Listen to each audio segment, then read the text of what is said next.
നമസ്കാരം. ക്യൂ മലയാള UK ന്യൂസിലേക്ക് സ്വാഗതം. ബ്രിട്ടനിൽ കനത്ത മഞ്ഞിൽ സ്കൂൾ കോച്ച് അപകടത്തിൽപ്പെട്ടു. 9 കുട്ടികൾ ഉൾപ്പെടെ 18 പേർക്ക് പരിക്ക്. ഇംഗ്ലണ്ടിലെ ബെർഷെയറിൽ കനത്ത മഞ്ഞുവീഴ്ചയെ തുടർന്ന് സ്കൂൾ കോച്ചും ബസ്സും കൂട്ടിയിടിച്ച് 9 കുട്ടികൾ ഉൾപ്പെടെ 18 പേർക്ക് പരിക്കേറ്റു. ബുധനാഴ്ച രാവിലെ A3290 സ്ലിപ്പ് റോഡിലാണ് അപകടം നടന്നത്. റോഡിലെ ഐസ് പാളികളാണ് അപകടത്തിന് കാരണമെന്ന് പ്രാഥമിക നിഗമനം. യാത്രാക്ലേശങ്ങളെ തുടർന്നാണ് ഹോഴ്സ്മാൻ കോച്ചും റീഡിംഗ് ബസ്സും തമ്മിൽ കൂട്ടിയിടിച്ചത്.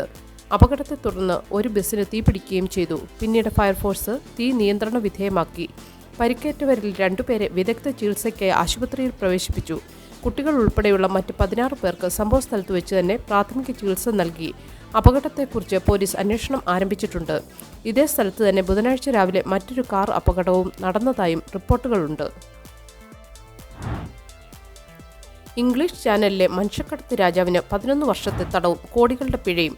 ഇംഗ്ലീഷ് ചാനൽ വഴിയുള്ള മനുഷ്യക്കടത്ത് സംഘങ്ങൾക്ക് ബോട്ട്, എഞ്ചിൻ എന്നിവ വിതരണം ചെയ്തിരുന്ന തുർക്കി പൗരനായ ആദം സവാസിന് 11 വർഷം തടവും 3.5 കോടി രൂപ പിഴയും വിധിച്ചു. ബ്രിട്ടന്റെ നാഷണൽ ക്രൈം ഏജൻസി ഏറ്റവും കൂടുതൽ തിരയപ്പെടുന്ന കുറ്റവാളികളിൽ ഒരാളായി പ്രഖ്യാപിച്ചിരുന്ന 45-കാരനായ സവാസിനെ ബെൽജിയത്തിലെ കോടതിയാണ് ശിക്ഷിച്ചത്. 2019 മുതൽ 2024 വരെ യൂറോപ്പിലെ മനുഷ്യക്കടത്ത് ശൃംഖലയിലെ പ്രധാന കണ്ണിയായിരുന്നു ഇയാൾ. നിയമപരമായ സമുദ്രോൽപ്പന്ന വിതരണ കമ്പനി എന്ന വ്യാജേനയാണ് ഇത്തരം പ്രവർത്തനങ്ങൾ നടത്തിയിരുന്നത്. ഓരോ ബോട്ടും എഞ്ചിനും 4000 പൗണ്ട് നിരക്കിലാണ് ഇയാൾ ഈടാക്കിയിരുന്നത്. 2023 മാത്രം ഇംഗ്ലീഷ് ചാനൽ വഴിയുള്ള നിയമവിരുദ്ധ യാത്രകളിൽ പകുതിയോളം ബോട്ടുകൾ ഇയാൾ വിതരണം ചെയ്തിരുന്നു. ഇയാൾ വിതരണം ചെയ്ത നിലവാരം കുറഞ്ഞ ബോട്ടുകൾ നിരവധി അപകടങ്ങൾക്ക് കാരണമായിട്ടുണ്ട്. ഓൺലൈനായി ആത്മഹത്യാ സഹായം നൽകിയയാൾക്ക് 14 വർഷം തടവ്. ഓൺലൈൻ ഫോറം വഴി ആളുകളെ ആത്മഹത്യയ്ക്ക് പ്രേരിപ്പിക്കുകയും അതിനായി രാസവസ്തുക്കൾ വിൽക്കുകയും ചെയ്ത 33-കാരനായ മൈൽസ് ക്രോസിന് 14 വർഷം തടവ് ശിക്ഷ വിധിച്ചു. 4 പേരെ ആത്മഹത്യയ്ക്ക് സഹായിച്ചതാണ് ഇയാൾക്കെതിരെയുള്ള കുറ്റം. 2024 ഓഗസ്റ്റ് മുതൽ സെപ്റ്റംബർ വരെയുള്ള കാലയളവിലാണ് ഇയാൾ ഈ രാസവസ്തുക്കൾ വിതരണം ചെയ്തത്. ഇതിൽ ഒരാൾ മരിക്കുകയും ചെയ്തു. 100 പൗണ്ട് ഈടാക്കിയാണ് ഇയാൾ മാരകമായ രാസവസ്തുക്കൾ വിറ്റിരുന്നത്. തന്റെ സ്വന്തം ആവശ്യത്തിനായി രാസവസ്തുക്കൾ കണ്ടെത്തിയ ശേഷം മറ്റുള്ളവരെ സഹായിക്കാനായി വിൽപ്പന തുടങ്ങിയെന്നായിരുന്നു ഇയാൾ പറഞ്ഞത്. എന്നാൽ ആത്മഹത്യയ്ക്ക് പ്രേരിപ്പിക്കുന്നത് നിയമപരമായി കുറ്റകരമാണെന്ന് കോടതി നിരീക്ഷിച്ചു. നോർത്ത് വെയിൽസ് പോലീസ് 2025 ജനുവരിയിൽ ക്രോസിന്റെ വീട്ടിൽ റെയ്ഡ് നടത്തിയപ്പോൾ അയാൾ അയച്ച അതേ രാസവസ്തുവിന്റെ അളവും മറ്റ് സാമഗ്രികളും കണ്ടെത്തി. കോടതി കേട്ടതനുസരിച്ച് ക്രോസ് ആത്മഹത്യാ രീതികൾ ചർച്ച ചെയ്യുന്ന ഒരു ഫോറത്തിൽ ഈ മരുന്നുകൾ പരസ്യം ചെയ്തിരുന്നു. ക്രോസ് തന്റെ സ്വന്തം ഉപയോഗത്തിനായി ഗവേഷണം നടത്താനാണ് ഫോറത്തിൽ ചേർന്നതെന്ന് അവകാശപ്പെട്ടെങ്കിലും അയാൾ ഫോറത്തിൽ ചേരുന്നതിന് മുമ്പ് തന്നെ ഈ രാസവസ്തു വാങ്ങിയതായി കണ്ടെത്തിയിരുന്നു. ഇത്തരം പ്രവൃത്തികൾക്ക് ധനപരമായ നേട്ടം ഉണ്ടായിട്ടുണ്ടെന്നും അന്വേഷണത്തിൽ കണ്ടെത്തി. ഈ ശിക്ഷ ഇത്തരം പ്രവർത്തനങ്ങൾക്കെതിരെയുള്ള ശക്തമായ നടപടിയായി വിലയിരുത്തപ്പെടുന്നു. UK നിർമ്മാണ മേഖല സാമ്പത്തിക പ്രതിസന്ധിയിൽ. ഭവന നിർമ്മാണത്തിൽ വലിയ ഇടിവ്. ബ്രിട്ടനിലെ നിർമ്മാണ മേഖല 2007-09 ആഗോള സാമ്പത്തിക പ്രതിസന്ധിക്ക് ശേഷം നേരിടുന്ന ഏറ്റവും വലിയ തിരിച്ചടിയിൽ. ഡിസംബറിൽ തുടർച്ചയായി 12-ാം മാസവും നിർമ്മാണ മേഖലയിലെ ഉൽപ്പാദനം കുറഞ്ഞതായി കണക്കുകൾ വ്യക്തമാക്കുന്നു.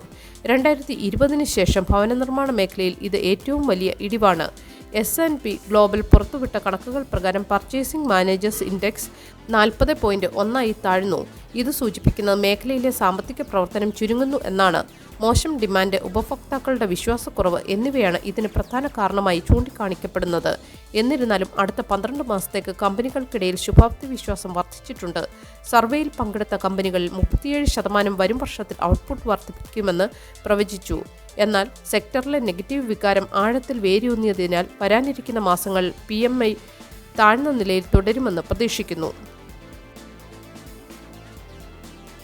ബജറ്റ് മുന്നൊരുക്കങ്ങൾ വിദേശ നിക്ഷേപത്തെ ബാധിച്ചു. ബ്രിട്ടീഷ് നിക്ഷേപകർ 6.71 ബില്യൺ പൗണ്ട് പിൻവലിച്ചു. 2025 ബ്രിട്ടീഷ് നിക്ഷേപകർ ആഗോള ഓഹരി വിപണികളിൽ നിന്ന് 6.71 ബില്യൺ പൗണ്ട് പിൻവലിച്ചതായി പുതിയ കണക്കുകൾ വ്യക്തമാക്കുന്നു. ബ്രെക്സിറ്റ് കാലഘട്ടത്തേക്കാൾ ഇരട്ടിയിലധികം വരുന്ന ഈ തുക രാഷ്ട്രീയപരമായ അനിശ്ചിതത്വങ്ങൾ വിദേശ നിക്ഷേപത്തെ എത്രത്തോളം ബാധിക്കുന്നു എന്നതിന്റെ സൂചനയാണ്.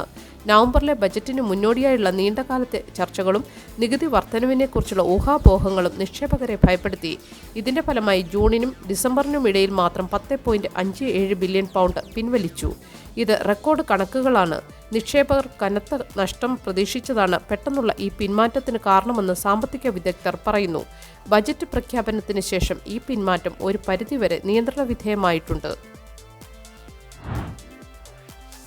ബ്രിട്ടനിലെ തൊഴിൽ പ്രതിസന്ധി മുന്നറിയിപ്പുമായി നെക്സ്റ്റ്. ബ്രിട്ടനിലെ തൊഴിലില്ലായ്മ വർദ്ധിക്കുന്ന ഉപഭോക്തൃ വിപണിയെ പ്രതികൂലമായി ബാധിക്കുമെന്ന് പ്രമുഖ റീറ്റെയിൽ ശൃംഖലയായ നെക്സ്റ്റ് മുന്നറിയിപ്പ് നൽകി.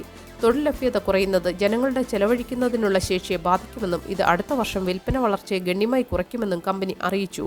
2026-ൽ 10.6% വിൽപ്പന വളർച്ച 4.5% കുറയുമെന്നാണ് പ്രതീക്ഷിക്കുന്നത്. വർദ്ധിച്ചുവരുന്ന തൊഴിലില്ലായ്മ നിരക്ക്, ജീവനക്കാരെ പിരിച്ചുവിടാനുള്ള നിയമങ്ങളിലെ മാറ്റങ്ങൾ എന്നിവയാണ് ഇതിന് കാരണമായി ചൂണ്ടിക്കാണിക്കപ്പെടുന്നത്. തൊഴിലവകാശ പരിഷ്കാരങ്ങൾ ചെറുകിട ജോലിക്കാർക്ക് കൂടുതൽ അവസരങ്ങൾ നഷ്ടപ്പെടുത്തുമെന്ന് കമ്പനി മേധാവി ലോർഡ് വോൾഫ്സൺ അഭിപ്രായപ്പെട്ടു. ഈ സാഹചര്യങ്ങൾ രാജ്യത്തെ കൂടുതൽ സാമ്പത്തിക പ്രതിസന്ധിയിലേക്ക് തള്ളിവിടുമോ എന്ന ആശങ്ക നിലനിൽക്കുന്നു. അനധികൃത പിരിച്ചുവിടൽ, ഡോക്ടർക്ക് 85,000 പൗണ്ടിലധികം നഷ്ടപരിഹാരം. County Durham Darlington NHS foundation trust അനധികൃതമായി പിരിച്ചുവിട്ട ഡോക്ടർ ഫൈസൽ ഖുറേഷിക്ക് 85,224.93 പൗണ്ട് നഷ്ടപരിഹാരം നൽകാൻ ഉത്തരവ്. 3 വർഷത്തോളം ട്രസ്റ്റിൽ ജോലി ചെയ്ത ഡോക്ടർ 2024 ജനുവരി 22 3 മാസത്തെ അവധി കഴിഞ്ഞ് തിരികെ വന്നപ്പോൾ തന്റെ ജോലി നഷ്ടപ്പെട്ടതായി കണ്ടെത്തുകയായിരുന്നു. പകരം അഡ്ഹോക്ക് ബാങ്ക് ഷിഫ്റ്റുകളിൽ ജോലി ചെയ്യാൻ നിർദ്ദേശിച്ചു. ഇതിനെ തുടർന്ന് അദ്ദേഹം ജോലി രാജിവെക്കുകയും അനധികൃത പിരിച്ചുവിടലിനെതിരെ ട്രിബ്യൂണലിൽ ഹർജി നൽകുകയുമായിരുന്നു. താൻ ഒരു ജീവനക്കാരനല്ലെന്നായിരുന്നു ട്രസ്റ്റിന്റെ ആദ്യവാദം. എന്നാൽ പിന്നീട് ഡോക്ടർ ജീവനക്കാരനായിരുന്നുവെന്നും അനധികൃതമായി പിരിച്ചുവിട്ടെന്നും സമ്മതിച്ചു. തന്റെ ജോലിസ്ഥിതിയിൽ വരുത്തിയ മാറ്റങ്ങൾ, കുറഞ്ഞ ശമ്പളം എന്നിവ സംബന്ധിച്ച് ഡോക്ടർ നേരത്തെ പരാതി നൽകിയിരുന്നു. ആശുപത്രി ഇടനാഴികളിൽ രോഗികൾ അപകടത്തിൽ, മേൽനോട്ടമില്ലെന്ന് NHS റിപ്പോർട്ട്. ആശുപത്രികളിലെ തിരക്ക് കാരണം രോഗികൾക്ക് ആവശ്യമായ പരിചരണം ലഭിക്കുന്നില്ലെന്നും ഇടനാഴികളിലും സ്റ്റോറുകളിലും പോലും കിടത്തി ചികിത്സ നൽകുന്നത് ഗുരുതരമായ സുരക്ഷാ പ്രശ്നങ്ങൾ സൃഷ്ടിക്കുന്നുണ്ടെന്നും NHS വാച്ച്ഡോഗ് ആയ health services safety investigations body report ചെയ്തു. രോഗികളെ നിരീക്ഷിക്കാനുള്ള സംവിധാനങ്ങൾ ഇല്ലാത്തതിനാൽ പലപ്പോഴും അവർക്ക് അടിയന്തര സഹായം ലഭിക്കാതെ വരുന്നു.